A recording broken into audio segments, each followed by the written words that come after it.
I'm Jennifer Carroll from CelebratingEverydayLife.com, and today I'm going to show you how to make beautiful Victorian Easter eggs. These make such a beautiful and elegant decoration and are a wonderful gift idea for Easter, Mother's Day, a special birthday, or as a party favor for a luncheon or a tea or any special gathering. And of course, it makes pretty and unique decor for your home. Best of all, these are simple to make following my tutorial. They come together pretty quickly, so you can make one or a dozen without feeling overwhelmed. Here's how to make beautiful Victorian Easter eggs. Now, you'll need 2 of my patterns to make the embellishments for these eggs. Fortunately, both patterns are available for free to subscribers of my email newsletter. When you subscribe to my weekly newsletter, you also get access to my entire free resource library, which has these patterns and, gosh, many, many others, so you can make all kinds of wonderful projects. Now, the first pattern is my DIY Cosmos paper flower pattern, and the second is my spring butterfly mini collection. Now, there are 2 ways for you to cut out the patterns. The first is to use a Cricut or other paper cutting machine to cut out the petals, and then print then cut feature for the butterflies, and I used my Cricut Maker for this. No Cricut? No problem. The second method is for you to download the PDF and cut the pieces out with scissors. Now, I've included both the SVG and PNG files and the PDF in my free resource library at CelebratingEverydayLife.com for you to pick the method that's best for you. Now, the supplies that you need are the free DIY Cosmos Paper Flowers pattern and the Spring Butterfly Mini Collection from the free resource library. Then you'll need a Cricut or other type of paper cutting machine or a pair of scissors. And then if you're using a Cricut, you're also going to need the Design Space or other software to go with that, and the standard cutting blade for your Cricut, and of course scissors if you're using the PDF. And if you're using the PDF, you're also going to need Adobe Acrobat. You're going to need paper, and I used a lightweight drawing paper for mine, but plain printer paper would work too. You're going to need plastic paintable egg forms and chalk art from my Maker Studio workshop. And you're also going to need an artist paintbrush, a dowel or tweezers to help you with placement, and of course some ribbon. And for little finishing touches, some pearl beads or little pearl stickers are a great touch, and a glue gun with some glue sticks are going to be helpful too. Now, I've made 2 sizes of blooms for this. I've made a 1.5 inch and a teeny tiny little 1/2 inch size to go on these eggs. Now, please note that when you're doing this, when you're making the petals, the 1/2 inch size blooms, you're going to need 2 sets for that, but for the teeny tiny one, you only need 1. So the first step is to color your eggs. Now, I like to get these eggs, I get them at Walmart. They are just plastic paintable eggs. They're kind of like egg-shaped ping pong balls, is how they feel to me. But they're great because they're easy to paint, they're easy to work with. They're not like the shiny plastic ones which don't really want to take paint. These take paint great. So you could paint these, but I love chalk art. If you're not familiar with chalk art, please let me introduce you to it because it's wonderful.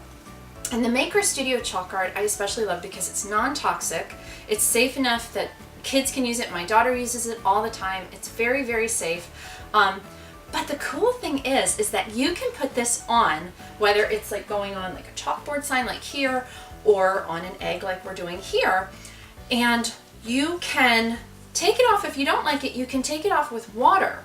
But if you put it on there and you don't like it, you can rub your hand on it and it won't take it off. So it's so nice how you can rub your hand on there. It's going to keep the pigment, it's going to keep the color. And there's lots of colors to choose from. I've got a few out here, some more there, and they're adding new colors all the time. And I'll drop a link so that you can see all of these in my Maker Studio shop. So the first step that we want to do is we want to put the chalk art onto our eggs. Now, for these eggs, I wanted them to have a kind of watercolor effect almost. And so for that, I put the chalk art on there, and I used my fingers to put it on. This is like finger painting. I'm going to move this out of the way for a second. We'll bring that back in just a minute. Let me get my glasses so I can see what I'm doing. Yay! So for this, you could use a brush, but honestly, like I said, I kind of want this watercolor effect. So I'm just going to put my finger on here and just start rubbing this all over the egg. And the egg's not that big, so this doesn't take too long to do this step. And we're just going to rub it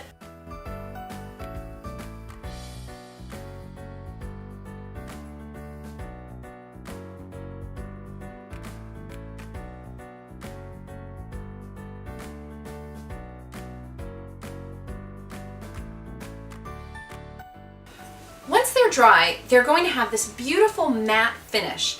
Now, if that's the look you want, you're done. Great. There you go. But I wanted mine to have a little bit more of a shimmer to them. And so to get this look, I decided to cover the first coat of chalk art with the metallic gold chalk art that is in the Maker Studio. And oh, I love this stuff. And you can see that it takes it from a, matte flat finish to this beautiful shimmer, and it really brings out some of those watercolor accents that I like. So let's do it on this yellow one, and you can kind of see how the color is going to change. So I'm just gonna, again, like I did the first time, just dip my hand in. Now this is obviously gold going on yellow, so it's gonna look even more gold, but you can see how right away it really starts to take this from looking kind of plain to more luxe.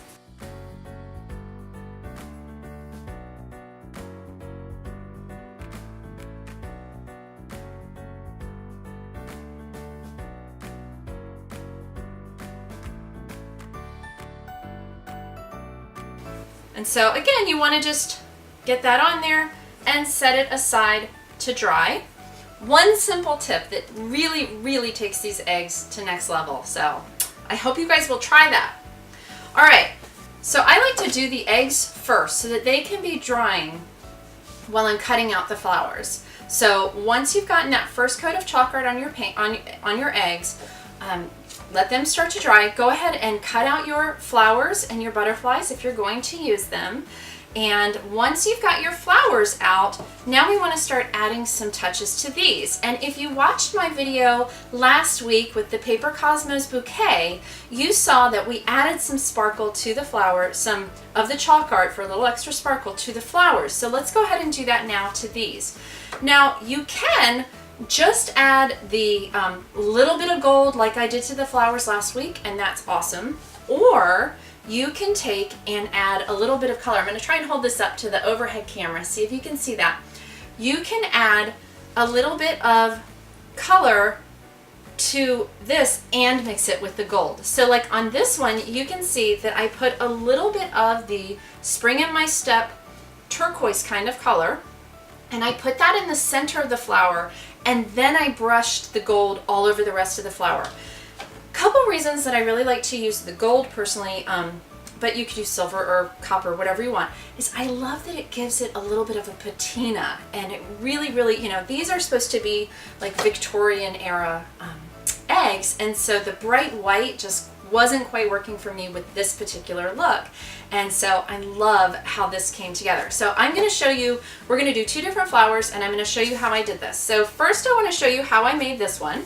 So we're going to take a little bit of this Spring in My Step chalk art, and I'm going to take just my finger and I'm going to dot this.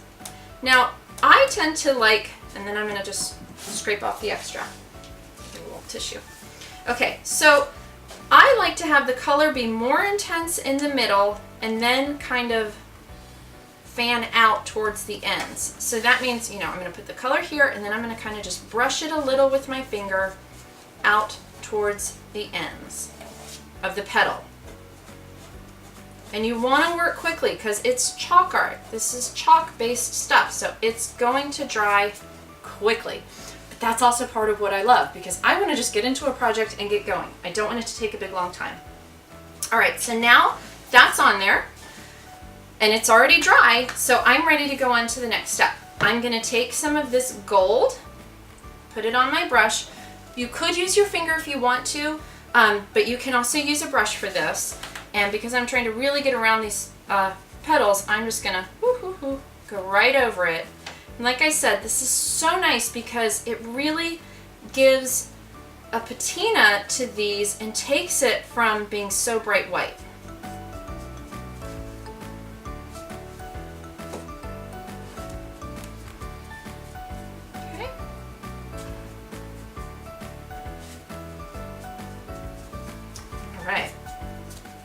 Okay, so that's on there. Give my brush a little brush. I want to make sure I don't have any color on there. And now I'm going to do the second bloom. And for the second one that's going underneath, I'm just going to do the gold only. I'm not going to add the blue, but you could add the blue if you wanted to. This is your flower. Do whatever you want with it. Have fun experimenting with all different kinds of combinations.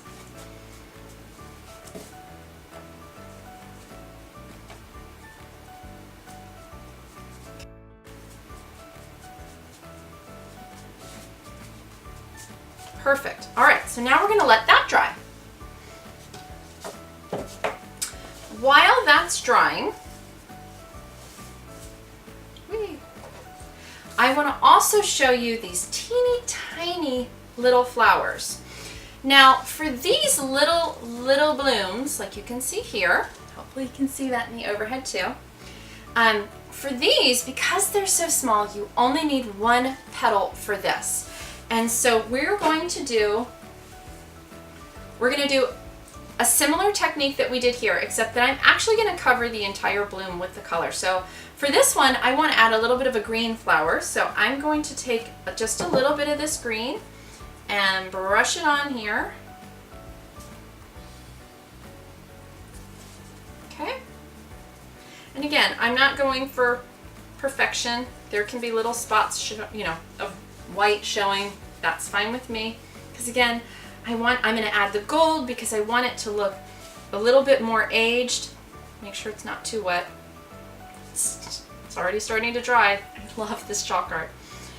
All right, I want it to kind of have that aged look. So I'm just going to dip in, cover this with the gold, and we are in business. Okay, so we're going to let that dry for just a minute. Okay, now that our eggs are dry and our blooms are drying, we want to go ahead and add the ribbon trim. Now again, there's so many different types of ribbon that you could use. I love to look for trims when I'm at Michael's and other craft stores for this egg. And so you can see for some of these I've used a beautiful floral kind of ribbon embellished trim. So for this one, I'm going to add a beautiful vintage velvet trim. And one of the fun things about using trims for these little eggs is it doesn't take much. So you can use something really luxurious and you don't need a lot of it. So we are going to take, get my glasses on, we're going to take this ribbon and I'm going to measure. Now I'm going to put this around the height of the egg. I don't want to put this around the width of the egg.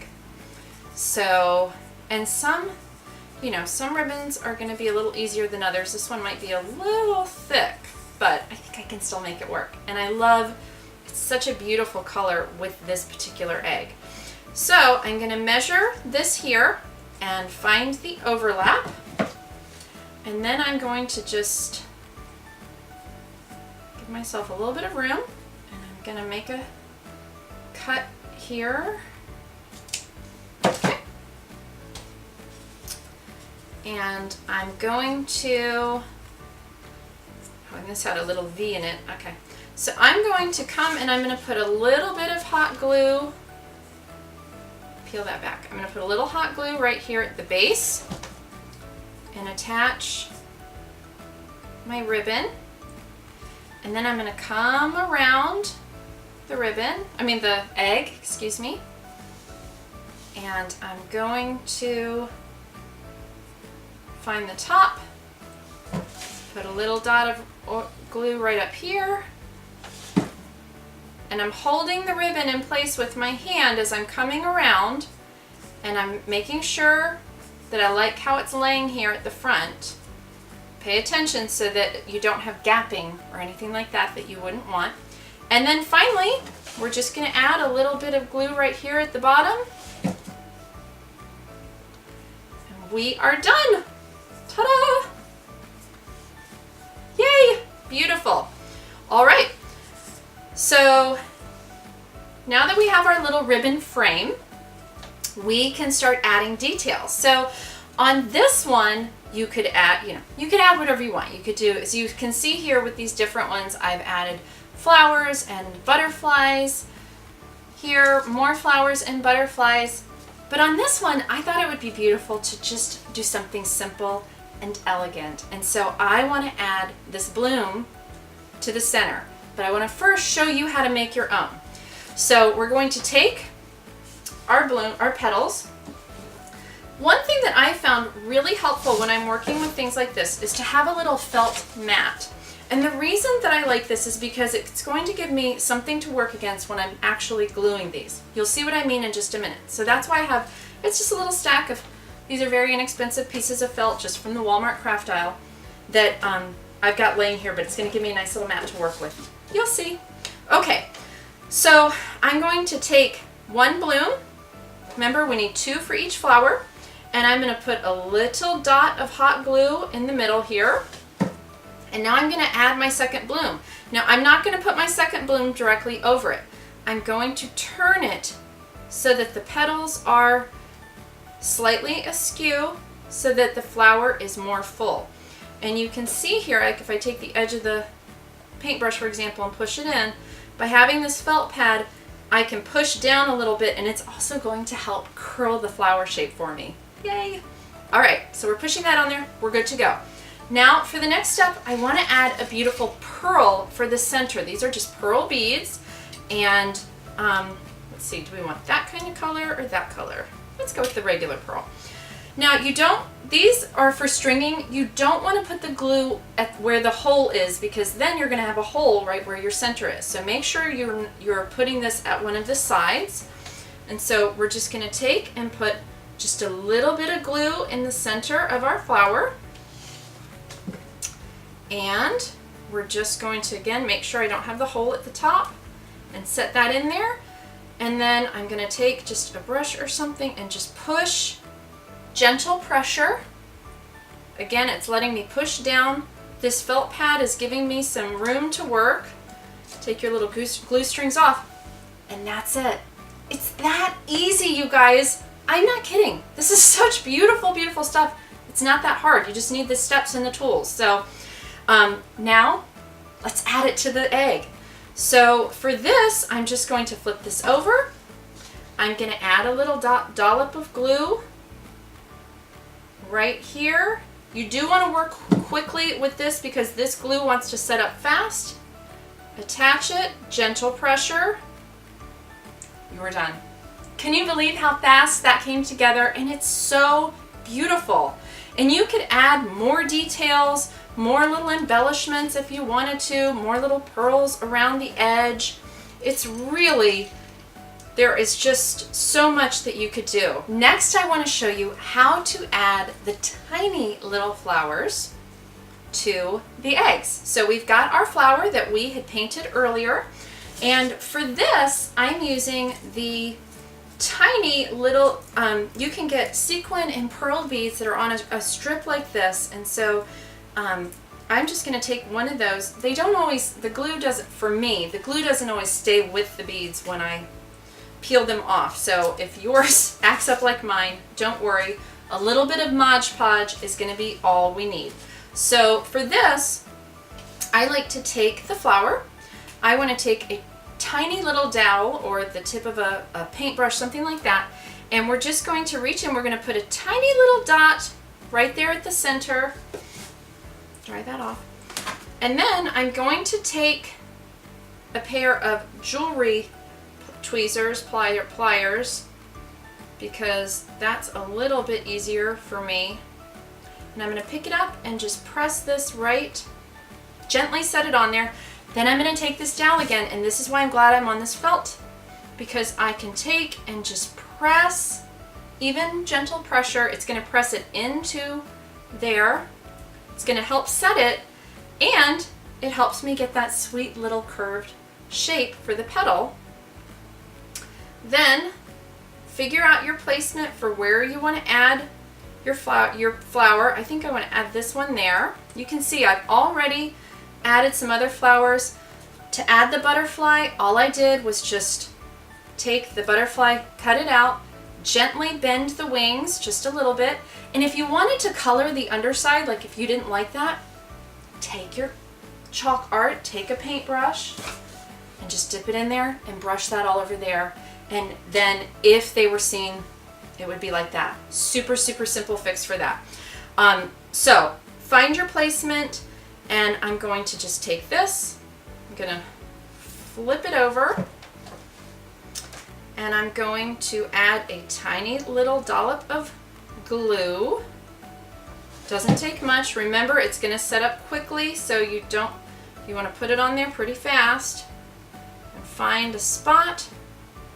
Gently press it in. And if you need to manipulate these flowers a little bit, just use something small like this.